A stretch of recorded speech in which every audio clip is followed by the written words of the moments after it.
Okay, let's unpack Let's this. do it. Today, we're diving into the extraordinary life and I guess the enduring legacy of a true cultural phenomenon, Marilyn Monroe. Absolutely. A name everyone knows.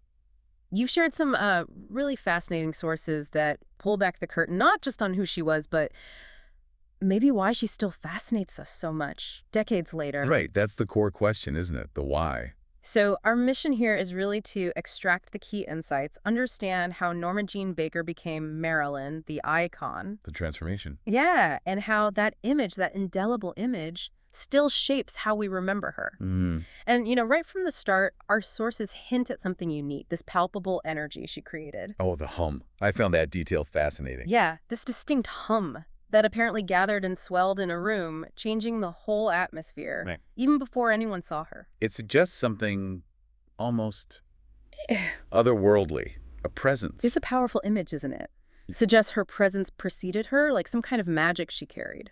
And that detail, that hum, it's so telling because it immediately flags this duality. The woman, Norma Jean, and the myth, Marilyn. Exactly. We're not just looking at a biography here. It's more like we're examining the actual construction of an icon Right. and what that tells us about fame, perception, how memory works with public figures. So how much is real?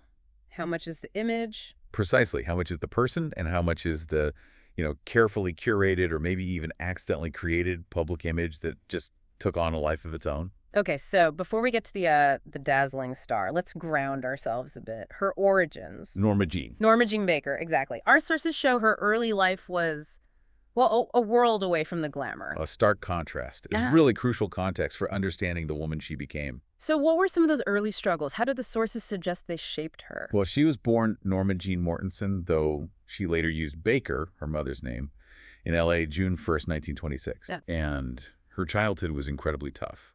Father absent, mother diagnosed with paranoid schizophrenia, which meant profound instability for Norma Jean. Yeah, that sounds incredibly difficult. She spent years in the foster care system, moved between an orphanage, different homes. Wow. And this chaotic, unsettling upbringing, the sources suggest, might have instilled this deep, deep yearning for stability, for belonging, for recognition. You can see how that would play out. It paints a picture of immense vulnerability even before the spotlight. That search for acceptance. It could well be a driver behind her later pursuit of adoration. Absolutely. Makes the dangers of fame even more poignant, perhaps. And that foundation of instability, it makes her rise seem even more astonishing. It really does. She marries a neighbor at just 16, starts modeling, Right, the early steps. and then, bam, a Hollywood movie executive discovers her, and the transformation starts. And those early film roles in 1950, The Asphalt Jungle, all about Eve. They were key. Propelled her forward, didn't they? Leading to those huge starring roles we all know. Gentlemen Prefer Blondes, How to Marry a Millionaire. The 7-Year Itch, Bus Stop. Some Like It Hot. Yeah. Absolute classics. Icons of cinema. And alongside this rocketing career, her private life becomes completely public. Oh, relentlessly. The marriages, the divorces. Joe DiMaggio, Arthur Miller. Constant headlines. Yeah, and you're right. The contrast is so stark. Her turbulent personal life. The sources mention nervous breakdowns, bouts of depression, miscarriages, suicide attempts. It's heartbreaking, really. It stands in such profound opposition to that radiant, often lighthearted image she projected on screen. That must have been immense pressure. Unimaginable. This internal chaos leading eventually to that tragic overdose, August 5, 1962. And the sources say a lovely light went out forever, whether it was intentional or accidental. That question still lingers, doesn't it? Oh, It's a yeah. powerful reminder. Beneath the dazzling surface, there was a deeply complex, often suffering person. Struggling to reconcile the private self and the public persona. Okay, so we've touched on the challenging start, the personal struggles. But when did Norma Jean really become Marilyn? That phenomenon who just absorbed all the available light. The shift. Yeah, the sources describe this specific moment or feeling where she wasn't just performing anymore. She was the phenomenon. That's such a crucial observation. The sources talk about this riveting of the collective attention to one face, one form, one voice. Not just a performance, but an event. Exactly. Think about that infamous Happy Birthday performance for JFK in '62. Oh, legendary. Our sources paint such a vivid picture. The sparkling beaded gown that seemed quite transparent, her kind of little girl voice, Yeah. and how the spotlight quivered and dipped, but was essentially confined to her radiant face. Wow. And even if some critics thought the performance itself was, I don't know, a letdown, Right. I've heard the sheer force of Marilyn's presence just utterly transformed everything around it. She commanded that space. Mm. Few could do that. That's incredible. And our research backs that up, saying it was almost impossible for anyone else on screen or in person. You just couldn't look away. It became almost impossible to pay attention to anyone else when she was there. What was it about her? How did she command that kind of attention, make everything else just fade away? It really highlights this unique alchemy, you know? Hmm? It wasn't just beauty, wasn't just talent. Something more. A fusion, maybe. Personality, raw charisma, and this innate grasp of the public gaze. She understood how people saw her. Completely. Yep. She had this amazing ability to connect, projecting vulnerability and glamour at the same time. It's a rare mix. And the sources even mention her making notes highlighting key points. Yeah, like she was actively, consciously synthesizing her own public image. Studying herself almost. In a way, yes. Yeah. Understanding the power of perception and participating in shaping it, even while, struggling with the reality behind it. Which leads us perfectly into the power of photography in cementing her legend. Oh, absolutely central. You might think films first, but our sources argue her images, especially certain ones, have transcended everything else. They really have. Our research mentions Richard Woodward's concept, iconomania. What exactly does he mean by that with Marilyn? How's her photographic legacy different? Woodward's iconomania framework is brilliant. He basically says that for Marilyn, photos weren't just records, they were active creators of her myth. So the photos made the myth, not just captured it. In large part, yes. Her image got so deeply imprinted on the public mind that she herself understood it. She knew her picture could be used like currency. Like currency. Wow. Traded freely, he says, to help everyone involved make money and gain fame. That's incredibly modern thinking about it now. Personal branding. Exactly. She was pioneering it maybe more than anyone before her. She intuitively got that her photo wasn't just a likeness, it was a powerful asset. Shaping a whole new dynamic between stars, media, the public. A template we still see everywhere today. A very early form of visual influence. And you can see why iconomania took hold. The sheer number of photos is just staggering. Thousands upon thousands. Sources say hundreds? No, thousands of pictures continuing to fascinate, enchant, and arouse. And her image is, well, it's everywhere. Ubiquitous is the word. Blown up on posters and billboards, reduced and trivialized on coffee mugs, T-shirts, postcards, even rubber stamps. You can't escape it, even now. And if you had to pick one image, it's got to be the subway greeting shot, right? Found The that. 7-year image. White dress. Unmistakable. And what's fascinating, our sources point out, many people haven't even seen the movie. But they know the image. Instantly. It's truly one of the many visual signposts she has left behind. It really makes you think.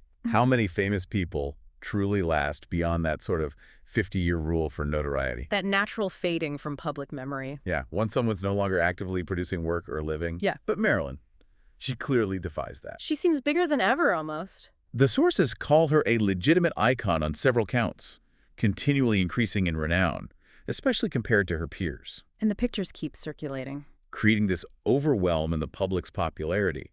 Her image didn't just cement her legacy, it became her legacy, a self-perpetuating force. It's like her image became a global language. You see that? But our sources also show a more complex side, sometimes controversial, especially around commercialization. Right, it wasn't all glamour and adoration. Take the Golden Dreams nude calendar photos Mm. from 1950, before she was really known. Tell us about that. That's a really striking example. The whole complicated relationship between her agency, or lack thereof, and exploitation. How so? Well, before she was a household name, she posed for these pictures. Got paid $50. $50. $50. Then, in a bizarre twist that actually boosted her fame, a camera store owner selling the calendar got arrested because boys were ogling it in his window. Seriously. Led to it being banned in Pennsylvania and Georgia. Yeah. Created a huge buzz. Wow, bad press is good press. Sometimes. Then, fast forward to December '53, Hugh Hefner buys the rights to those Golden Dreams images for $500. 10 times what she got paid. Exactly. Uses them for the first ever Playboy centerfold. And here's the kicker. She never saw another cent. Not a dime from that deal. Mm-hmm. Just her original $50 for posing. which led some people to call her, rather cruelly, the mythical $50 hooker. God, that's rough. So she gets basically nothing, launches Playboy, and gets catapulted into this whole other level of fame or It notoriety. was absolutely pivotal. And yeah, ethically murky is a good way to put it. What did that moment signify, according to the sources? It really transformed Monroe into a commodity who could sell magazines to heterosexual men. A commodity. And, as the sources note, her unhindered display kind of set a precedent. Unknowns ever since have disrobed for photographers in the hopes of becoming as famous as Monroe. Created a template. It did. Now, the sources do also say Monroe courted notoriety and benefited from a profitably corrupt, yet also largely innocent partnership with photographers. So a complex relationship with her own image. Very complex. But it underscores how powerful, how indelible her image became. It could be sold, reinterpreted, sometimes totally against her interests or wishes, even after she died. And even those seemingly spontaneous moments weren't always spontaneous. Right, like the subway grating shot. Hmm. Sources suggest it was carefully constructed, meant to promote a kind of sexual libertine persona, not just a candid snapshot. Revealing the planning behind the candid image. A lot of it, yeah. That's a really powerful distinction. Spontaneous versus planned. It highlights that constant tension, doesn't it, between the private self and the public persona. Always at odds, yet somehow both feeding into this enduring myth. Our sources bring up Joyce Carol Oates, her novel Blonde, her essay Centerfold. How do literary takes like that help us understand the Marilyn in the 21st century? Oates's work is critical, I think, because she deconstructs the image, the famous picture, even the voice of Monroe. Gets underneath it. Exactly. Helps define this modern Marilyn as someone in great part comprised of the moment she spent before the camera's rapt in insatiable gaze. So it's less about biography, more about the effect of being constantly watched. And how that gaze created a version of her that took on its own life. It highlights how her reality got tangled up with her projected image. Almost impossible to separate them now. So, okay, after unpacking all this, it seems clear, despite the complexities, the controversies, the decades gone by, She endures. her story, her films, but especially her images, they grant her this kind of immortality, don't they? She's still woven into our collective consciousness. Absolutely. The sources even call her one of the true goddesses of the cinema, High praise. capable of conferring the blessing of long life and special value on everything she may have touched. She gets compared to figures like Cleopatra, the Mona Lisa. Timeless icons. It's truly fascinating how the sources frame her as this mirror, perhaps a window into the soul of the life and times that traipsed on without her. A window into her time, even after she was gone. Yeah. Her story, her image, they keep resonating because they touch on these universal themes, ambition, vulnerability, society's expectations, the sheer power of the visual, All wrapped up in one person. which makes you wonder, why does culture still need her, as the sources put it? Right. How did she, along with maybe Elvis, become these enduring international icons, adding this weirdly fascinating postscript to her life? It's that enduring need that really gets me. Why do we still need her? And maybe that's precisely it. The enduring allure, the sources suggest, is in that gap between the reality, which of course we will never know, Yeah. and the fantasy that has assumed an intricate and engaging pattern all its own. The mystery remains. That unbridgeable space between Norma Jean and Marilyn, that's what keeps us coming back. Endlessly fascinated, endlessly analyzing, Both the women and the myth, still right there at the center. constantly sparking new interpretations, new reflections. You know, after this deep dive, it's just so clear. Marilyn Monroe wasn't merely a star. She was like a canvas. A canvas is a good way to put it. Society projected its desires onto her, its anxieties, its whole evolving relationship with celebrity and image. Her legend isn't just her life story. It's about how we consume and create icons. How we build myths. Yeah. So what really stands out to you listening to all this? How do you think photography and media truly made her immortal, maybe even more than her actual films did? It really makes you wonder, doesn't it? Given how much of Marilyn's enduring image was crafted through photos and public perception, Yeah. how much of our understanding of any historical figure, or even famous people today, is actually about the person versus the carefully curated or maybe just accidentally created icon that we project onto them? That's a deep question. It's definitely something to mull over, isn't it? Whenever you encounter any famous face, how much is real?